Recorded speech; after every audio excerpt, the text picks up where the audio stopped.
안녕하세요. 매일 새로운 사연을 전하는 읽어주는 사연 라디오입니다. 구독과 좋아요, 많은 공유 부탁드립니다. 오늘의 사연 시작하겠습니다. 안녕하세요. 결혼한 지 올해로 3년 차인 30대 여성입니다. 아이는 아직 없고 앞으로도 없겠죠. 남편과 이혼할 생각이니까요. 남편하고는 대학 시절부터 알고 지내던 사이였습니다. 하지만 그 당시엔 남녀 사이라기보다는 그저 좋은 오빠 동생에 불과했지요. 그랬던 저희가 본격적으로 연애를 시작한 건 남편 나이 32, 제 나이 29일 때였어요. 그때 저는 다니던 중소기업에서 운 좋게 대기업으로 이직을 했는데 새로운 환경에서 받는 스트레스가 상당했거든요. 그래서 남편에게 정신적으로 의지를 많이 했던 게 사실이에요. 그리고 그때만 하더라도 남편은 제 말에 귀 기울여주고 저를 배려해주는 좋은 사람이었죠. 그래서 결혼까지 하게 되었던 거고요. 하지만 결혼하고 반년도 되지 않아서 생각지도 못한 상황을 마주하게 되었습니다. 아버님이 하시던 공장이 재정적으로 문제가 생기면서 그 여파가 저희 신혼생활에도 미치게 된 것이었죠. 사실 아버님은 오래전부터 작은 의류 공장을 운영해 오셨는데 남편이 아버님 사업에 대해서는 딱히 얘기를 꺼낸 적이 없었기에 그저 막연히 안정적일 거라고 생각했어요. 게다가 저희가 결혼할 때 많이는 아니어도 시댁에서 5천만 원을 보태주셨거든요. 그러니 설마 몇 달 만에 공장이 그 지경이 될 거라고 누가 상상이나 했겠어요? 아버님 공장이 어렵다는 이야기를 들은 지 일주일도 되지 않았을 때 아버님께서 연락을 해오셨습니다. 그리고는 기니 할 말이 있다고 하시더니 저희가 결혼할 때 주셨던 5천만 원을 돌려달라는 거예요. 참고로 결혼 당시 저는 모아둔 돈이 7천 있었던 반면 남편은 3천의 대출이 남은 외제차 한 대가 전부였어요. 결혼 이야기는 남편이 먼저 꺼냈는데 가진 게 제 생각보다 너무 없어서 황당하더라고요. 그래서 제가 남편더러 결혼은 좀 더 준비가 되면 하자니까 돈 때문이냐며 혼자 씩씩거리더니 며칠 뒤 시부모님이 5천을 해주시기로 했다더라고요. 그래서 저는 말은 안 했지만 어머님 아버님 생각에도 아들이 장가가기엔 너무 가진 게 없어서 해주셨나 보다 싶었습니다. 그리고 이 이야기를 친정에 하니 친정 부모님께서 저도 그럼 5천은 해가는 게 좋겠다며 선뜻 5천을 내주시대요. 아무튼 그런데 이제 와서 해준 돈을 돌려달라 하시니 황당하고 어이가 없었죠. 게다가 제가 그 돈을 어디 통장에 넣어둔 것도 아니고 이미 전세 보증금으로 다 써버린 상황이었는데 말이에요. 그래서 제가 무슨 수로 그 돈을 돌려드리냐고 못 드린다고 했어요. 그랬더니 아버님께서 지금 시애비가 죽게 생겼다는데 못 준다는 소리가 나오냐면서 큰 소리를 내셨습니다. 제가 당시 결혼한 지 반년도 안 됐을 때였는데 시아버지 되시는 분이 목청을 높이시니 얼마나 놀랬겠어요. 그래서 그땐 제가 그 앞에서 찍소리도 못하고 남편더러 일을 어쩌면 좋냐니까 남편이란 인간이 기껏 한다는 소리가 어쩌겠냐며 이사를 하자는 겁니다. 집주인한테 상황 설명하면 이해해주지 않겠냐면서 이참에 좀 더 작은 집으로 가자는 거예요. 그리고 그런 소리를 아무렇지도 않게 하는 남편을 보고 있으니 솔직히 눈앞이 캄캄하대요. 만약에 저 혼자라면 얼마든지 줄여갈 수 있죠. 하지만 저희가 무슨 대학생도 아니고 그래도 엄연히 신혼집인데 너무 초라한 곳에서 살고 싶지는 않았거든요. 뿐만 아니라 집주인에게 사정을 설명했지만 집주인도 난감해하대요. 전세를 들어오고 싶어하는 사람이 있다면 모르겠지만 그게 아니라면 자기도 당장 돈을 어디서 구해줄 방법이 없다면서요. 그리고 저는 답답한 마음에 결국 친정 부모님에게 상황을 설명하고 손을 벌리게 되었습니다. 지금 생각하면 저도 참으로 철이 없었던 거죠. 하지만 그때는 친정 부모님 외에는 딱히 떠오르는 해결책이 없었어요. 저희 이름으로 대출을 받아서 시댁에 드리자니 대출이자가 부담스럽기도 했고 한편으론 억울하기도 했거든요. 아무튼 며칠 뒤 제 계좌로 친정아버지 이름으로 5천만 원이 입금되었습니다. 저는 솔직히 도와달라고 말씀은 드렸지만 친정아버지가 이렇게 빨리 해주실 줄은 몰랐어요. 그래서 바로 친정아버지한테 연락을 드리고 감사하다 하니 당신은 모르는 일이라며 잡아떼시는 거예요. 저희 친정아버지가 원래 앞에서는 무뚝뚝하신데 뒤로는 잘 챙겨주시고 그러면서도 고마워하면 낯뜨겁다고 못하게 하시는 성격이십니다. 아무튼 제가 친정아버지더러 이 돈은 무슨 수를 써서라도 꼭 갚겠다니까 갚긴 뭘 갚냐며 쓸데없는 소리 하지 말라고 하시더니 필요한 데다가 욕이나겠어 그러시대요. 그리고는 저더러 남편한테 너무 싫은 소리 하지 말랍니다. 남편이야말로 지금 이 상황이 얼마나 답답하고 속상하겠냐면서요. 그리고 그 주 주말, 저와 남편은 시댁을 찾았습니다. 그리고 아버님께 친정아버지가 주신 5천을 드리며 이걸로 저희 결혼할 때 시댁에서 받은 건 없는 거나 마찬가지라고 딱 잘라 이야기를 했네요. 되바라져 보일 수 있겠지만 이런 이야기를 꺼낸 이유는 단순했습니다. 어머님 아버님께서 지난 몇 달 동안 5천 해주신 걸로 어지간히 생색을 내셨거든요. 더 해주지 못해서 속상해하시는 친정부모님과 달리 시부모님은 우리 나이에 5천이면 얼마나 큰 돈인지 아냐면서 매 순간 감사하는 마음을 가지라는 둥. 그러다가 돌려달라고 하실 때는 못 준다는 저를 무슨 돈도 고른 애취급을 하시면서 얼마나 싫은 소리를 하셨는지 몰라요. 그러니 오죽하면 제가 이제 받은 거 없는 거란 소리를 대놓고 했을까요? 그리고 그런 저에게 어머님 아버님 두 분 다 별 말씀은 안 하셨지만 상당히 당황하신 눈치셨어요. 한편 시댁에 5천을 건네고 몇 달 지나지 않아 이번엔 집주인 쪽에서 먼저 연락이 왔습니다. 듣자 하니 자기 아들이 결혼을 하게 됐다면서 자기네 사정 좀 봐달라는 거예요. 그리고 저는 옳다구나 싶었습니다. 솔직히 살아보니까 여러 가지로 저희랑 안 맞는 부분이 많았거든요. 회사까지 가는 길도 교통편 자체는 나쁘지 않았는데 문제는 그 일대에 저희처럼 출근하는 사람들이 워낙 많다 보니 버스에 앉아서 간다는 건 상상도 할 수 없었고요. 그리고 집 상태도 도배를 싹 해놔서 그런지 겉에서 보기에는 깨끗하고 멀쩡해 보여요. 그런데 어찌나 여기저기서 벌레가 많이 나오던지 자려고 누우면 벽에 꼭 벌레가 기어가고 있을 것 같아서 졸리긴 한데 잠이 안 오는 거예요. 그런데 집주인한테 얘기하면 여기가 주변에 나무가 많아서 그렇다며 대신 공기가 좋지 않냐는 소리나 해대고 아무튼 그렇다 보니 그냥 하루빨리 이 집에서 나가고 싶다는 생각뿐이었는데 집주인이 먼저 계약을 깨달라고 나오니 저희로선 땡큐였어요. 그래서 저희는 결국 첫 전셋집에서 1년도 안 살고 이사를 하게 되었습니다. 그런데 남편이 저번에도 그러더니 이번에는 좀 작은 집으로 이사를 가자대요. 그래서 왜냐고 물으니 이참에 보증금 일부로 자기 차에 걸려있는 대출을 갚으려고 그런다는 거예요. 어이가 없어서 제가 남편더러 보증금에 당신 돈이 어딨다고 그걸로 당신 차에 걸려있는 대출을 갚느냐고 무안을 줘버렸어요. 아버님이 주셨던 5천 도로 가져가셨고 그걸 제외하고도 남편이 보탰다는 3천은 솔직히 일일이 따지자니 좀 치사한 것 같긴 한데 저와 마찬가지로 결혼식에 신혼여행 그리고 살림살이 사는데 다 쓰였으니까요. 그러니 솔직히 남편이 자기 몫을 찾는 건 정말 염치 없는 거잖아요. 그리고 그나마 다행이라고 해야 할지 남편도 제 이야기를 듣고는 얼굴만 붉힐 뿐 더는 따지고 들지 않더라고요. 한편 돌려받을 전세보증금으로 갈 만한 곳은 서울에서는 오래된 빌라 정도밖에 없었습니다. 그리고 제가 그때 생각한 게 이러다간 허구한 날 이사나 다니다 결국 내 집은 못 사는 거 아닌가 싶은 거예요. 그래서 남편에게 대출을 받자고 했어요.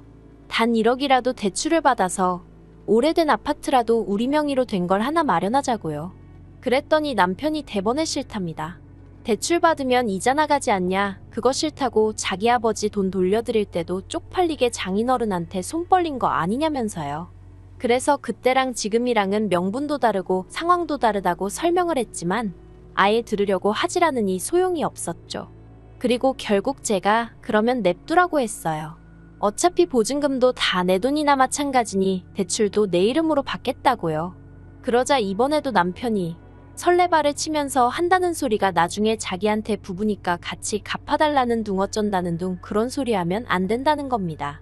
그래서 제가 걱정 말라고 했어요. 당신이나 나중에 같이 안 산 걸 후회하지 말라고요. 그런데 여기서 제가 이런 말을 한 건 정말 무슨 집값이 오를 거라고 기대를 했다거나 그랬던 것은 아니고요. 그냥 너무 신경질적으로 나오는 남편이 미워서 저도 한번 해본 소리였네요. 돌려받은 보증금에 대출까지 받아서 있는 대로 긁어모으니 대충 3억 정도 되었습니다. 그래서 그 돈으로 서울 끝자락에 있는 정말 작은 아파트를 하나 샀어요. 18평으로 방 2개 화장실 하나가 있는 빠듯한 공간이었죠. 그래도 이제 이사는 안 다녀도 된다는 생각에 기뻤고 아파트를 알아보다가 알게 된 사실이었는데 지어진 지 워낙 오래돼서 재개발이 되니마니 하는 곳이었더라고요. 그런데 제가 그렇게 싼 값에 살 수 있었던 건 원래 살던 주인이 할아버지셨는데 그렇다 보니 리모델링이고 뭐고 하나도 안 하고 30년 가까이 사셨답니다. 그러다 자식들이 다 외국으로 나가면서 같이 나가게 되셨다고 빨리 팔아야 한다는 걸 제가 운 좋게 잡았던 거고요. 아무튼 그렇게 집을 사고 인테리어는 친정아버지가 아는 분께 부탁하여 시세보다 저렴하게 해결했어요. 그리고 이제 전세도 아니고 제 명의로 된 자가였던 만큼 집들이도 했죠. 그런데 시부모님이 저희 집 현관을 들어서시면서 하시는 말씀이 이것도 집이냐고 사람을 불렀냐는 거예요. 그래도 나름대로 뿌듯한 마음으로 모신 자리였는데 첫마디가 저러니 저도 사람인데 기분이 팍 상하대요. 한 푼 보태주신 것도 없으시면서 어쩌면 말을 저렇게 하시나 싶은 게 정말이지 지금도 그때 느낀 허탈감이 얼마나 생생한지 몰라요. 하지만 제가 고작 그런 일로 이혼까지 생각하게 된 것은 결코 아닙니다.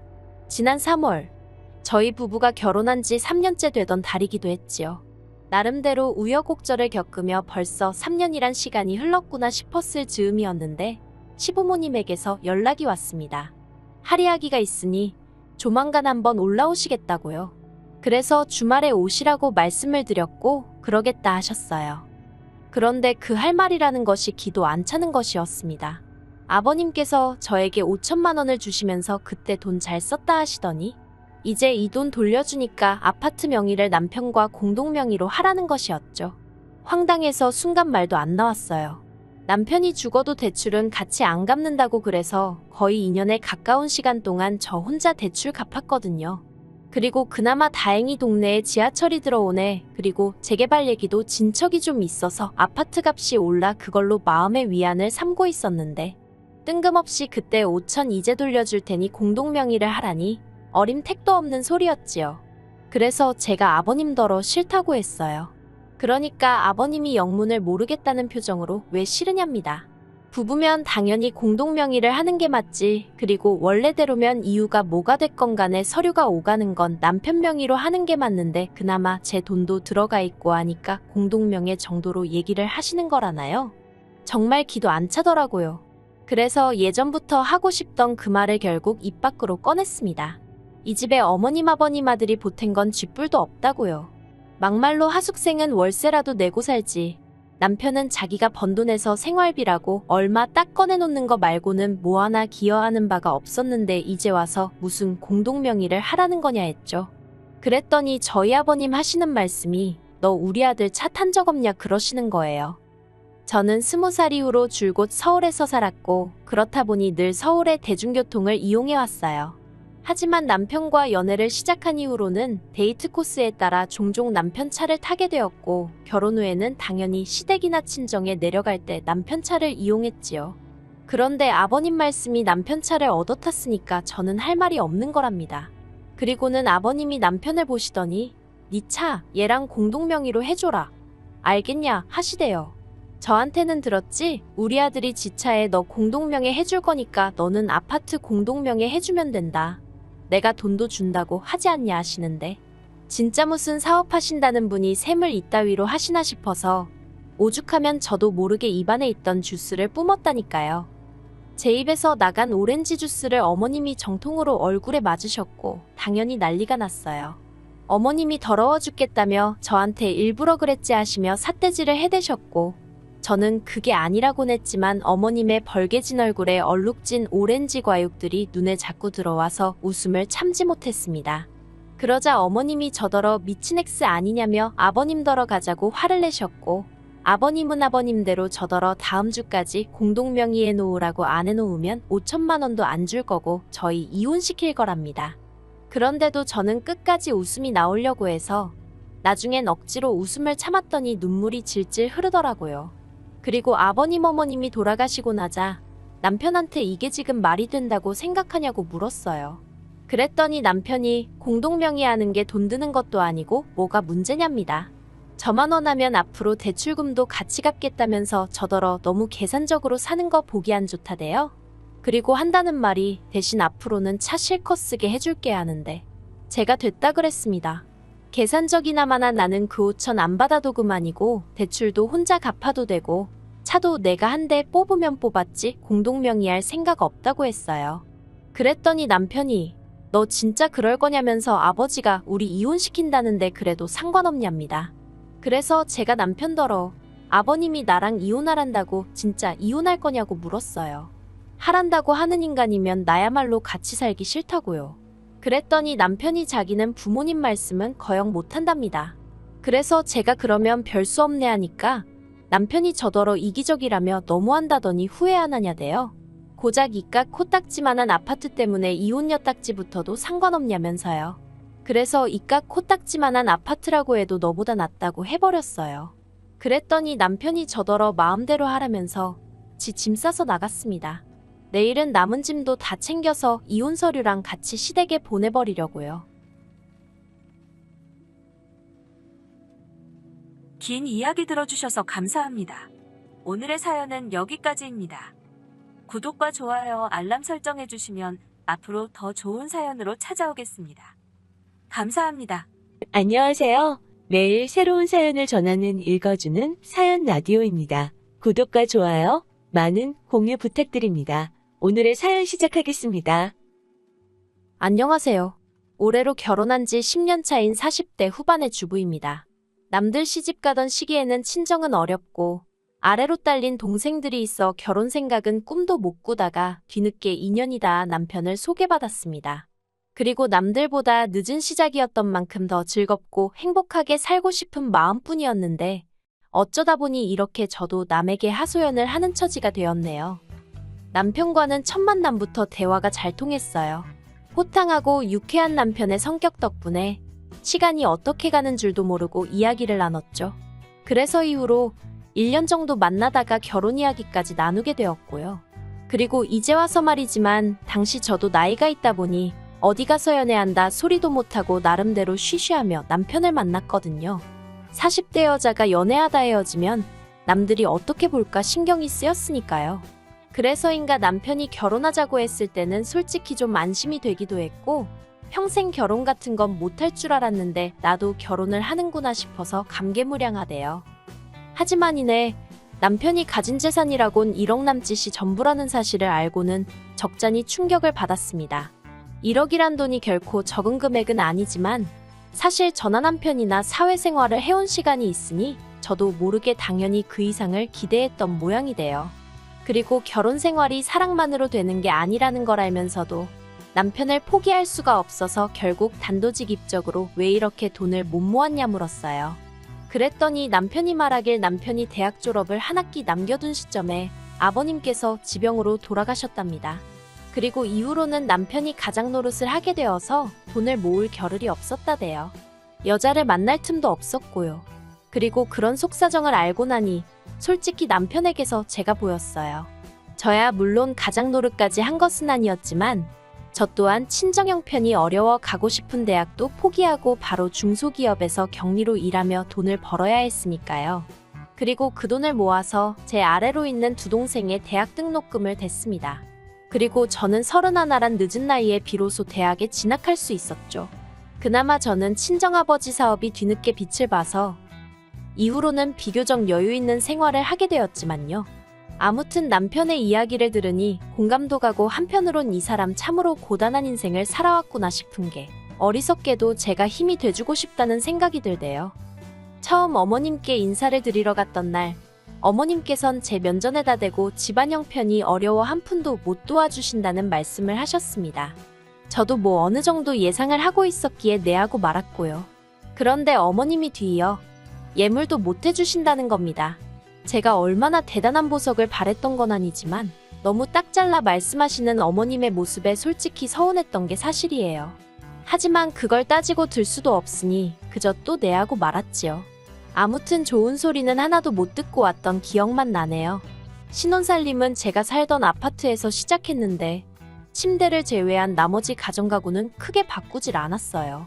연식이 3, 4년밖에 안 된 것들이라서 굳이 바꿔야 할 이유를 모르겠더라고요. 그러자 남편이 그럼 자기가 가진 1억으로 저에게 차를 사주고 싶다대요. 처음에 저는 당연히 거절을 했습니다. 직장에서 집까지 버스로 40분 정도면 출퇴근이 가능한 상황이었고 남편이 타는 차도 있었으니까 차가 필요하면 그 차를 빌려 타면 되지 싶었거든요.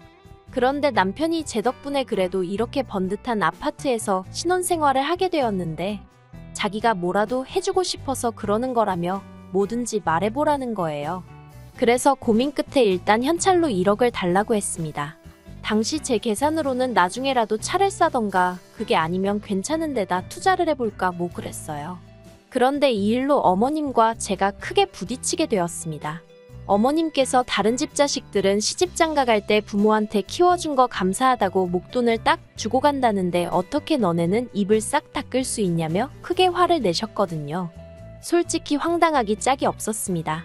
일단 전화 남편이 받은 건 정말 쥐뿔도 없었지만 특히 저는 가락지 하나도 어머님으로부터 받지 못했지만 그래도 예단이다 생각하고 그 당시에 현찰로 1,000만 원을 어머님께 드렸거든요. 그런데 또다시 목돈이 어쩌고 하시는 것도 어이가 없었고 막말로 해주신 게 뭐가 있다고 저런 얘기를 대놓고 하실 수 있는 건가 싶어서 한마디로 어처구니가 없었죠. 그래서 제가 어머님께 드릴 목돈이 어디 있겠냐고 당장 신혼집 구할 돈도 없어서 제 집에서 시작하는 거 모르시냐 받아쳤습니다.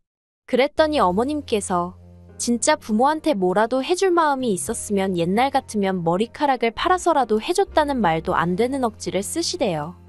그리고 이후로도 몇 번이나 이런 식의 황당한 말다툼이 어머님과 저희 부부 사이에 오갔습니다. 하지만 그나마 다행이었던 건 그럴 때마다 남편이 제 편을 들어줬고 어머님이 정말 선을 넘으신다 싶을 때는 직접 어머님을 찾아가서 한 번씩 소리라도 지르고 오는 시기였거든요. 그런데 이렇게 일이 커지면 황당하게도 어머님은 저를 불러내셨습니다. 그리고는 저를 앉혀두곤 남편 욕을 하시기 일쑤셨네요. 그리고 솔직히 처음에는 어디선가 남편이 잘못하면 시어머니한테 이르는 며느리들이 있다더니 이것도 비슷한 상황인가 보다 싶어서 그런 어머님을 이해해 보려고 했어요. 그런데 시간이 흐를수록 정말 남편이 어머님이 배 아파 낳은 자식이 맞나 싶을 정도로 험담을 넘어서 아예 악담을 하시더라고요. 살면서 듣도 못한 쌍욕을 섞어가시면서 말이에요. 물론 제가 어린 나이도 아니고 그러니 욕 한마디에 화들짝 놀라고 그런 것은 아니었지만 그래도 어머님과 비슷한 연배이셨던 저희 친정부모님은 한 번도 제 앞에서 그런 상스러운 욕을 하신 적이 없으셨기에 충격이 무척이나 컸던 게 사실입니다. 그리고 아무리 어머님 아들이라고 해도 저에게는 하나뿐인 제가 믿고 사는 남편인데 그렇게 깔아뭉개시니 듣기 좋을 리가 없었죠. 그래서 언젠가 한번 어머님께 남편이 뭘 그렇게 잘못했는지 모르겠다고 어머님 말씀이 좀 지나치신 것 같다고 한마디 했어요. 그랬더니 너도 그 자식이랑 똑같은 족속이구나 하시고는 전화를 탁 끊어버리시대요. 그리고 그때 이후로 한동안은 연락을 안 하고 지냈습니다. 원래는 안부 인사고 뭐고 할 것도 없이 어머님이 와도 자주 전화를 해대셨는데 어머님이 더는 연락을 안 주시더라고요. 그리고 저도 솔직히 그간 쌓인 감정들도 있었고 그렇다 보니 선뜻 내키지가 않아서 어머님께 먼저 연락을 안 드렸지요. 그리고 말이 나왔으니 말이지만 당시 문득문득 어머님 생각을 하면 알 수 없는 죄책감과 찝찝함에 마음이 불편하긴 했어도 연락을 하고 지낼 때보다 훨씬 편한 일상을 누렸던 것 같아요. 하지만 그 평화는 얼마 못 가 깨어지고 말았습니다. 어머님이 건강이 안 좋으신 것 같다며 시동생한테 연락이 왔고 남편이 차마 그런 시어머니를 모른 채 하지 못하더라고요. 그리고 저도 부모가 있는데 그런 남편을 못났다 할 수도 없는 노릇이었죠. 아무튼 그래서 대형 병원으로 모시려고 하니까 이제 와서 얼마나 지혜미 위하는 척 하는 거냐며 싫다고 얼마나 완강히 거부를 하시던지.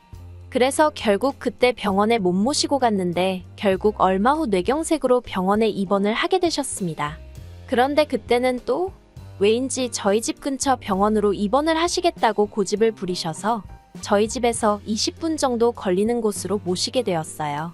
당연히 내키지 않았고 싫다는 얘기도 했지만 시동생이랑 신우가 합세해서 밀어붙이니 방법이 없었죠. 그런데 문제는 막상 병원에 도착하니 어머님께서 담당 간호사한테 너 간호대학을 나왔냐 안 나왔냐 하시며 막말을 하시고 의사한테도 어디 의대를 나왔냐며 아니 정작 어머님 자식들도 서울에서 내노라 하는 대학 나온 자식도 하나 없는데 잘난 의사 학벌은 왜 따지시나 싶은 게 한마디로 제 낯이 다 뜨겁더라니까요. 정말로 너무 창피해서 모른 척하고 싶은 마음뿐이었네요. 사실 어머님의 막말은 상황을 가리는 법이 없었습니다. 평소에도 예를 들어 외식을 하러 식당에 갔는데 만약 음식이 당신 입맛에 안 맞으면 그냥 다음에 안 가시면 되잖아요. 그런데 꼭 주방까지 쫓아가서는 맛이 있네 없네 간이 짜네 어쩌네 한마디 하고 오십니다. 그래놓고는 하시는 말씀이 당신은 여장부 같은 성격이라 할 말은 다 해야 하고 따질 건 따져야 한다면서. 정작 그런 성격 때문에 주변 사람들이 힘들어하는 건 안중에도 없으셨죠. 오죽하면 남편이 먼저 자기 어머니지만 엮이기 싫다며 거리를 두자고 했을 정도였으니까요. 그러던 중 지난해 기어이 사단이 났습니다. 그때도 어머님하고 남편이 뭐 때문에 싸워서 한동안 서로 연락을 안 하고 지낼 때였어요. 그리고 저는 평소처럼 퇴근하던 길이었는데 어머님한테 전화가 걸려왔더라고요. 보나마나 또 남편 흉이나 보시려는 거겠지 싶어서 안 받으려다가 혹시나 위급 상황이면 어쩌나 싶은 생각에 결국 전화를 받았습니다. 그랬더니 아니나 다를까 아주 멀쩡한 목소리의 어머님이셨어요. 그리고는 떼지난 칠순 이야기를 하시면서 당신 칠순 때 왜 잔치를 안 해줬냐며 서운하다 섭섭하다 하시더니 저더러 저는 자식이 없어서 당신 속을 모른다며 막말을 하시더라고요. 저나 남편이나 늦은 결혼이었지만 그래도 혹시나 아이 하나는 가질 수 있지 않을까 하는 희망에 별의별 짓을 다 하다가 결국 안 된다는 걸 인정하고 간신히 마음을 추스리던 시기였는데 말이죠. 그리고 어머님 칠순잔치를 안 해드린 건 저희 친정아버지께서 암투병 끝에 세상을 떠나셨는데 그때가 어머님 칠순 2주 전이었습니다. 그러니 상황이 상황인지라 대단하게는 못하고 그냥 식구들 불러서 밥 한 끼 먹고 현찰로 목돈을 드렸거든요. 그런데 이제 와서 남들 다 하는 잔치를 당신만 못했다고 저한테 화풀이를 하시니 참을 수가 없었네요. 그래서 어머님께 정말 너무하신 거 아니냐고 그때 돈은 그럼 왜 받으셨냐고 다시 돌려달라고 했어요. 그 돈으로 어머님 말씀대로 잔치해드리겠다고요.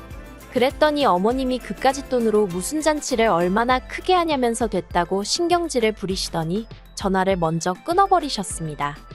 전화를 끊긴 후에도 한참 동안 뭐랄까 마음이 진정되질 않았습니다. 열불이 머리끝까지 올라온다는 게 이런 건가 싶고 손에 잡히는 건 전부 다 집어 던져버리고 싶을 만큼 우라가 치밀더라고요. 어떻게 집에 도착했는지도 모르겠는데 아무튼 집에 들어가니 남편이 먼저 와 있었어요. 그래서 남편더러 더는 못 참겠다고 한두 번도 아니고 왜 매번 둘이서 싸우고는 나한테 난리냐고 그리고 어떻게 내 앞에서 자식이 어쩌고 소리를 하시냐고 미친 듯이 소리를 질렀죠. 그랬더니 남편이 미안하다면서 앞으로 저 하고 싶은 대로 다 하라대요. 하고 싶은 말이 있으면 참을 거 없다고 그냥 어머님한테 대놓고 하라나요. 그리고는 남편이 그 자리에서 어머님께 전화를 걸더니 아주 악을 써댔어요. 할 말이 있으면 나한테 하지 왜 엄한 사람을 괴롭히냐면서. 그러니까 또 어머님이 한 발 물러나시대요. 당신은 그런 뜻이 아니었는데 제가 오해를 한 것 같다면서. 그래도 끝끝내 저한테 미안하다고 직접 사과는 안 하셨지만요. 그리고 그때부터 저는 어머님하고 연락을 안 하고 살았어요. 막말로 연락을 안 하고 사는 동안 저는 불편한 건 하나도 없었네요. 그런데 올해 초 뜻밖의 소식을 접하게 되었습니다. 시동생이 자기가 어머님을 모시고 살 거라며 저희와는 상의도 없이 어머님이 사시던 집을 팔았다는 거예요. 그런데 더 어이가 없는 건 어머님이 집 한 돈 1억을 전부 시동생한테 주기로 하셨다는 겁니다. 황당하고 어이가 없었죠. 아무리 어머님 재산이라지만 저희 부부가 결혼한 이후로 매달 어머님 생활비에 보태시라고 드린 돈이 얼마며 그간 어머님이 남편과 자주 부딪히기는 했어도 결국 어머님 수발 드는 건 전부 다 저희 부부의 몫이었는데 어떻게 그러실 수 있나 싶어서요. 그리고 말이 좋아 시동생이 모시고 사는 거지. 시동생은 바람을 피다 동서한테 들켜서 이혼을 당한 상황이었어요. 그러니 어머님 입장에서는 시동생이 혼자 그러고 사는 게 안쓰러웠을 테고 시동생은 시동생대로 그동안 동서가 하던 집안일이며 살림을 도맡아줄 누군가가 필요했던 거겠죠. 그래서 결국 참다 못한 저와 남편이 어머님을 찾아갔습니다. 그리고는 어머님께 문 좀 열어보시라고 얘기 좀 하자고 했어요. 그랬더니 어머님께서 정말 아무렇지도 않다는 표정으로 문을 여시더니 돈이 아쉬워서 찾아왔냐며 역시 돈이 최고라는 말씀을 하시대요. 그리고 그때였어요. 남편이 갑자기 어린애처럼 엉엉 울면서 자기가 내내 아버지 빈자리 메꾸다 뒤늦게 장가갈 때 어머니는 나한테 뭘 해주셨냐고 따졌거든요. 아마 자기도 남잔데 어쨌든 장가올 때 집도 제가 해왔지. 이후로 재산 형성에 있어서도 친정으로부터 도움을 많이 받았다 보니 저에게 티는 내지 않았어도 나름대로 속에 쌓인 게 있었던 모양이에요. 그리고 그런 게 결국 참다 터져나왔던 거죠. 그런데 정작 어머님께서는 어이가 없다는 표정으로 남편을 바라보시더니 첫째로 태어나면 원래 다 그렇게 사는 거라면서 별것도 아닌 걸로 운다고 한심하다시대요. 그리고 이후로 전 그래도 미운하고 오나 남편 어머니라는 생각에 마음이 영 찜찜했는데 남편은 신경 쓸 거 없다면서 아주 어머님의 이응자도 못 꺼내게 했어요. 그러다 며칠 전 어머님한테 연락이 왔습니다. 그 일이 있고 거의 반년 만이었죠. 어머님이 할이하기가 있다며 저만 오라고 해서 찾아갔더니 뭘 하시는 줄 아세요? 저더러 돈 좀 해달랍니다. 시동생이 새장가를 가겠다고 드는데 해줄 돈이 없대요. 어이도 없고 한편으론 그때 그 1억은 어디로 갔나 싶어서 어머님 집 한 돈 있잖아요 하니까 그건 벌써 주식인지 뭔지에 다 썼다고 그런다고. 황당해서 돈이 어딨냐고 했습니다. 그랬더니 어머님이 어차피 너네는 자식도 없는데 죽을 때 그 돈 다 싸지머지고 갈 거냐면서 저희가 결혼 생활하는 동안 부동산으로 재산이 조금 늘었는데 그걸 염두에 두고 하시는 말씀이셨죠. 너무 짜증도 나고 아무리 저보다 어른이라지만 뻔뻔한 태도에 정말 진저리가 나더라고요. 그래서 무슨 얘기를 하시는 건지 모르겠다고 제가 해줄 수 있는 건 아무것도 없다고 딱 선을 그었어요. 그리고 집으로 돌아와 남편에게 어머님을 만났던 일과 나눈 이야기를 전하니 남편이 어머님한테 전화를 해서는 싸질러 놓기만 한다고 부모냐면서 자기는 오늘부로 어머니 없다 생각하고 살 테니까 그런 줄 아시라고 아주 고래고래 소리를 지르대요. 그리고는 저더러 2번 다시 시댁에 눈길도 주지 말랍니다. 그랬다간 저하고도 안 보고 살 거라나요. 그러니 뭐 제가 무슨 방법이 있겠어요? 부모 자식 간의 일이니 언젠간 풀어질 수도 있고 그냥 시간에 맡겨볼 생각입니다. 딱히 나서고 싶지는 않네요. 긴 이야기 들어주셔서 감사합니다. 오늘의 사연은 여기까지입니다. 구독과 좋아요, 알람 설정해주시면 앞으로 더 좋은 사연으로 찾아오겠습니다. 감사합니다. 안녕하세요. 매일 새로운 사연을 전하는 읽어주는 사연 라디오입니다. 구독과 좋아요, 많은 공유 부탁드립니다. 오늘의 사연 시작하겠습니다. 안녕하세요. 미친 신우 때문에 골머리를 썩고 있는 30대 여성입니다. 신우가 남편보다 1살 많고 남편과 저는 동갑이니 어쨌든 윗사람은 맞지만 아무리 그래도 그렇지 정도를 지켜야 할 거 아닌가요? 게다가 자식들 간에 큰 소리가 나면 중재를 해주셔야 할 어머님마저 상황을 객관적으로 봐주질 않으시니 그래서 남편과 상의 끝에 당분간 시댁 쪽엔 발길을 끊기로 했어요. 남편하고는 오랫동안 아는 사이로 지내다가 20대 끝자락에 진지한 사이로 발전했습니다. 특별한 어떤 계기가 있던 것은 아니고 그때가 가을이었는데 계절을 탔던 건지 남편이 먼저 같이 밥 먹을래? 같이 영화 보러 갈래? 하는 식으로 연락을 해왔지요. 그리고 그 시기에 제가 회사 문제로 스트레스가 심했거든요. 하지만 가족이나 가까운 친구들한테 하소연하는 것도 한두 번이지. 솔직히 매번 앓는 소리만 하는 사람을 누가 좋아하겠어요? 그러니 언젠가부턴 오히려 가까운 사람들한테는 제 속을 꺼내 보이기가 더 어렵더라고요. 하지만 남편하고는 솔직히 처음에는 이렇게 만나다가 또 흐지부지 될지도 모르는데 못할 말이 뭐가 있겠나 싶었고 그러니 오히려 허심탄회하게 제 이야기를 할 수 있었답니다. 그리고 오히려 부담 없이 만나다 보니 정이 들었다고 해야 할지 저나 남편이나 누가 먼저 사귀자고 말하지는 않았지만 자연스레 연인 사이로 발전했네요. 그리고 이후로 남들처럼 알콩달콩 연애하다가 부부의 영까지 맺게 되었고요. 객관적인 조건들만 비교해봐도 남편이나 저나 누가 더 낫네 못낫네를 따지는 게 무의미할 만큼 비슷한 상황이었습니다. 남편은 중견기업을 다니는 직장인이었고 저는 7급 공무원으로 벌이는 제가 조금 적긴 했지만 대신 제 직장은 탄탄했으니까요. 외적인 거는 둘 다 어디 가서 못났다 소리는 들어본 적이 없었고 양가 부모님 건강하시고 노후 준비도 되어 계시겠다. 정말 남편과 저 2사람만 놓고 보자면 딱히 마음에 걸릴 게 없었어요.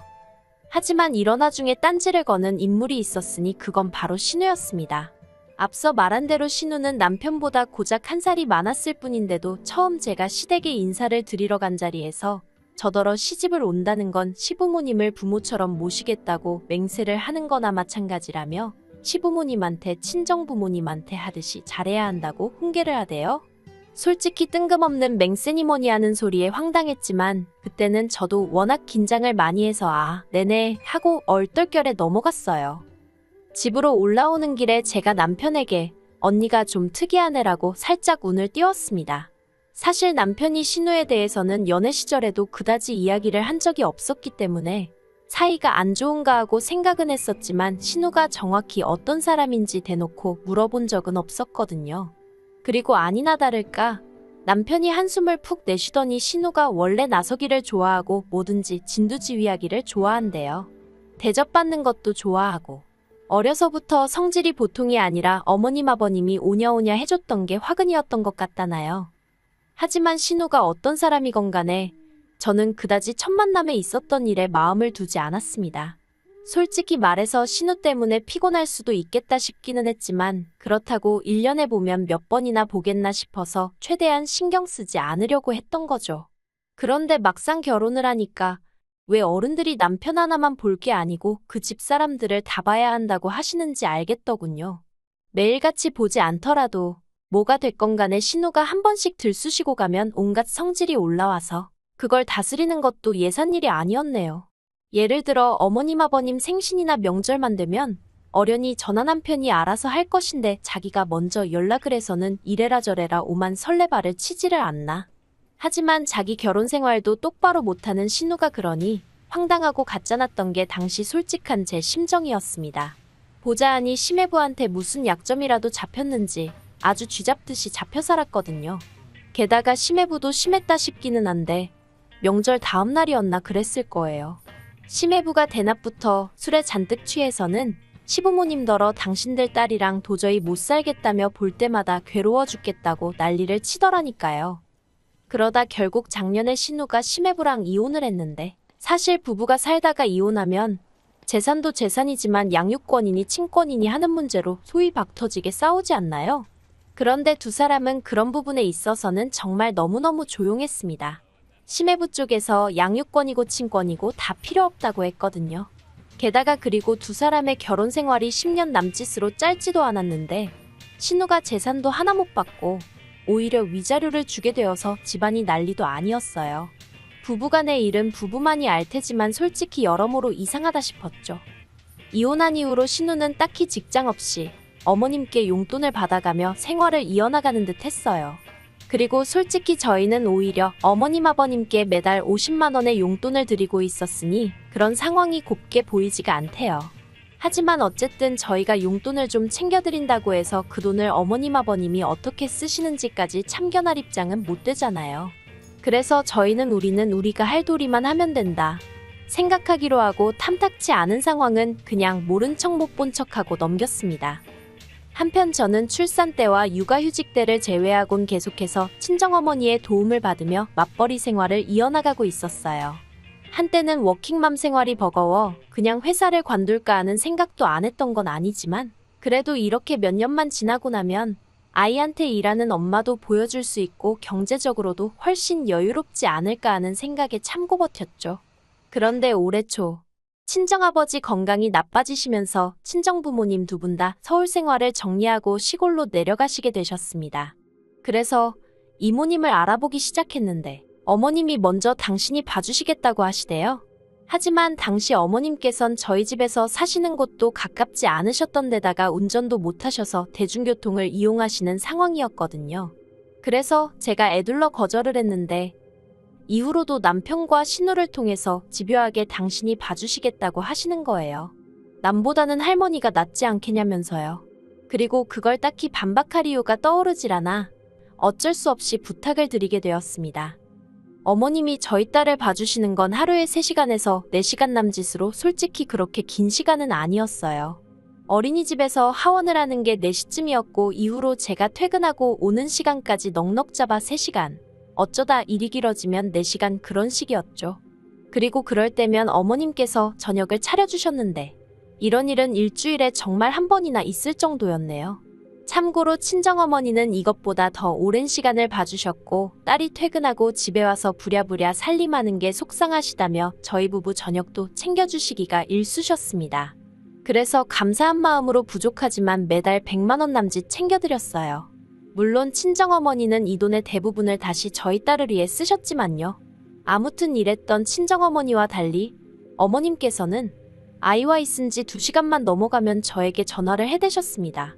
어디쯤이냐 언제 오냐 올 때 이것저것 좀 사와라.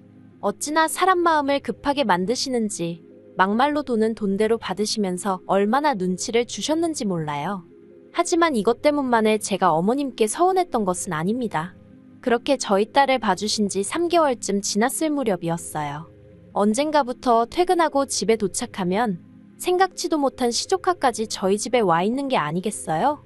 처음에 한두 번은 그냥 어쨌든 시조카한텐 저희 어머님이 외할머니니 따라왔나 보다 생각하고 넘겼는데 점점 하루가 멀다 하고 와 있으니 황당하기 짝이 없었죠. 그래서 제가 일주일쯤 됐을 무렵 어머님께 시조카는 왜 매일같이 여기 와 있냐고 물었습니다. 그랬더니 어머님께서 신우가 뭐 볼 일이 있다며 당분간 시조카 좀 봐달라고 했다는 거예요. 그런데 제 입장에서는 어머님이 먼저 저희 딸을 봐주시겠다고 하도 우기셔서 내키지 않는데도 돈까지 들여가며 딸을 맡기는 상황이었는데 시조카까지 와 있으니 기분이 좋지는 않았습니다. 제가 신우나 시조카를 별로 좋아하지 않는 것도 이유였겠죠. 어린아이를 상대로 어른이 이런 말을 하는 게 어떻게 보일지는 모르겠습니다만 일단 시조카는 남자아이였고 저희 딸보다 한 살이 많았는데 성격이 포악스럽기 짝이 없었거든요. 그리고 아시겠지만 어렸을 때는 남녀 차이라는 게 그리고 고작 한 살이긴 해도 그 나이 차이라는 게 행동에 있어서 큰 차이를 보여주잖아요. 저희도 그랬습니다. 가뜩이나 저희 딸은 또래 애들보다도 마른 편이라 엄마로서 볼 때마다 무척이나 속상했는데 그에 반해 시조카는 또래보다 덩치도 크고 그리고 얼마나 욕심이 많은지 저희 딸이 뭐가 됐건 간에 가지고 있는 꼴을 못 보더라고요. 그러다 기어이 사건이 터졌습니다. 지금도 생각하면 얼마나 속상하고 분한지 속에서 열불이 올라오네요. 집에 도착했더니 저희 딸이 정말 세상 떠나가라 울고 있는 게 아니겠어요? 그래서 놀란 제가 어머님께 무슨 일인데 애가 이렇게 우냐고 물었습니다. 그리고 아마 상황이었던지라 제 목소리가 평소보다 높고 다급했던 모양이에요. 어머님이 그런 제 목소리를 트집 잡으시며 어디 시애미한테 소리를 지르냐며 책 좀 찢어졌다고 저런다고 왜 저렇게 애가 유난스럽냐는 겁니다. 그리고 그제서야 저희 딸 손에 들려있는 이리저리 찢겨진 동화책이 보였어요. 저희 딸이 유난히 좋아하는 책이었지요. 알고 보니 시조카가 저희 딸이 책을 읽고 있으니 그걸 냅다 뺏어서 그렇게 찢어놨던 거대요. 저는 너무 화가 나서 어머님께 일단 시조카 데리고 이 집에서 나가시라 했어요. 솔직히 털어놓건대 시조카가 계속 제 눈에 띄면 제가 정말 어떻게 할 것 같더라고요.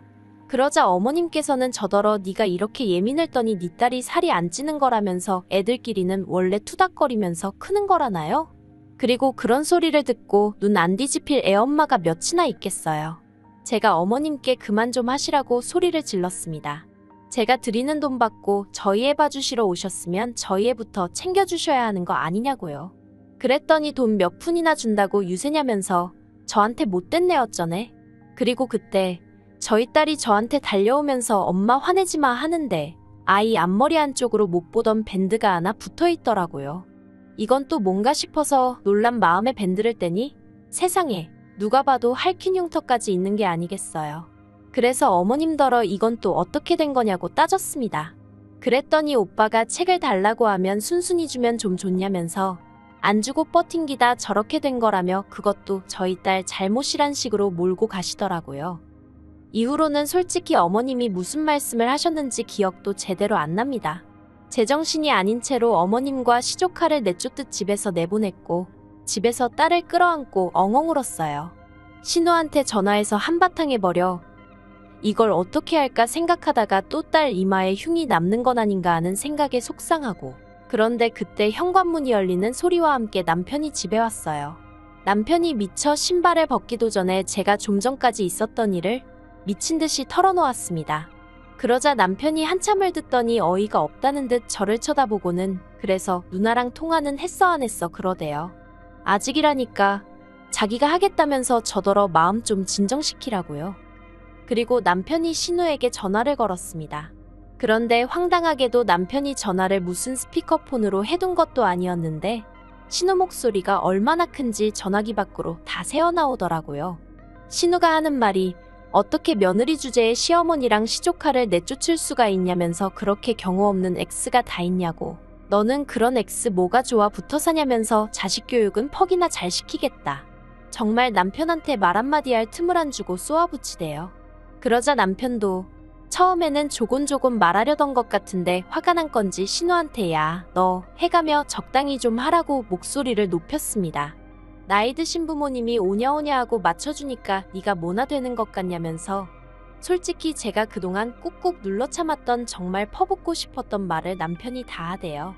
그리고는 신우더러 니나 자식 교육이나 똑바로 시키라면서 우리 딸 얼굴에 상처라도 생기면 어떻게 할 거냐고 악을 써댔지요. 그리고 그때 신우랑 어머님이 같이 계셨던 모양이에요. 어머님이 전화를 받으시곤 남편더러 너는 동생이 돼서 누나한테 말버릇이 그게 뭐냐며 네 마누라가 시켰냐고 화를 내시대요. 그리고는 저더러 너 거기 있지 하시더니 그까짓 거 돈 몇 푼 가지고 유세 떠는 거 아주 못된 버릇이라고 아주 머리털을 다 잡아 뽑아서라도 뜯어 고쳐놓고 말겠다 하시는데 솔직히 저는 저희 어머님이 배움은 짧으셔도 마음 씀씀이는 넓고 따뜻한 분이라고 생각했거든요. 그래서 신우의 막말보다 어머님의 막말에 더 큰 충격을 받았죠. 결국 그날 밤 저희는 상의 끝에 전문으로 교육받은 이모님을 모시기로 했고 어머님 아버님께 드리던 돈도 그쪽에 쓰기로 했습니다. 그런데 이튿날 황당하게도 어머님이 저희 딸 어린이집에 오셨더랍니다. 애 하원시키러 오셨다더래요. 정말이지. 제가 어린이집에 미리 연락을 해뒀으니 망정이지. 제가 어머님더러 거긴 왜 가셨냐니까 뭘 하셨는 줄 아세요. 당신은 당신 할 일을 하러 간 거니까 저더러 신경 쓰지 말랍니다. 아니 제 딸인데 어떻게 신경을 안 쓰나요? 그래서 어머님께 더 이상 안 가셔도 된다고 했습니다. 좋은 분 찾아서 그분께 부탁드릴 거니 어머님은 앞으로 시족 하나 챙겨주시면 되겠다고요. 그랬더니 그제서야 어머님이 그러면 당신은 무슨 돈으로 살림을 꾸리냐는 거예요. 어이가 없어서. 그리고 너무 뻔뻔한 어머님 모습에 솔직히 저도 짜증이 났어요. 그래서 어머님 잘난 딸한테 한번 물어보지 그러시냐고 쏘아붙여버렸네요. 남편이 말하길 자기가 누나한테 치이고 스트레스 받는 건 그러려니 참을 수 있었답니다. 막말로 평생을 참았는데 더 못 참겠나 싶었대요. 하지만 솔직히 어머님이 신혼의 아들이 저희 딸이 말을 긁어놨는데도 그냥 밴드 하나로 숨기려고 드셨다는 게 그리고 그런 와중에도 제 탓을 하시고 저희 딸 탓을 하시는 모습을 보고 있으니 이러다간 내 딸도 평생 나처럼 치여 살겠구나 싶어서 정신이 확 들었다나요. 그리고 이후로 벌써 시간이 한참 흘렀는데 신우는 물론이고 시부모님과도 일절 연락을 주고받지 않고 있습니다. 어머님이 저에게 정말 이런 식으로 할 거냐고 문자를 보내시긴 하는데 남편이 그냥 무시하라고 해서 무시 중이에요. 그리고 알고 보니 제가 남편과 결혼할 때만 하더라도 시부모님 노후도 준비가 되어 있다고 하셨거든요. 그런데 신우가 시매부 위자료 물어주면서 시부모님이 연금을 다 일시불로 찾아 쓰셨다대요. 그러니 지금은 정말 시쳇말로 돈 나올 구멍이 없는 거나 마찬가지일 텐데. 그래서 저는 솔직히 좀 신경이 쓰이는데 남편은 거기에 대해서도 말 한마디 못 꺼내게 합니다. 급하면 집을 팔든 어쩌든 알아서 할 거라면서요. 어쩌면 저렇게 냉정하게 말하나 싶다가도 또 한편으론 어정쩡하게 구는 것보단 낫지 싶어서 남편이 하자는 대로 믿고 따라갈 생각입니다. 긴 이야기 들어주셔서 감사합니다. 오늘의 사연은 여기까지입니다. 구독과 좋아요, 알람 설정해주시면 앞으로 더 좋은 사연으로 찾아오겠습니다. 감사합니다.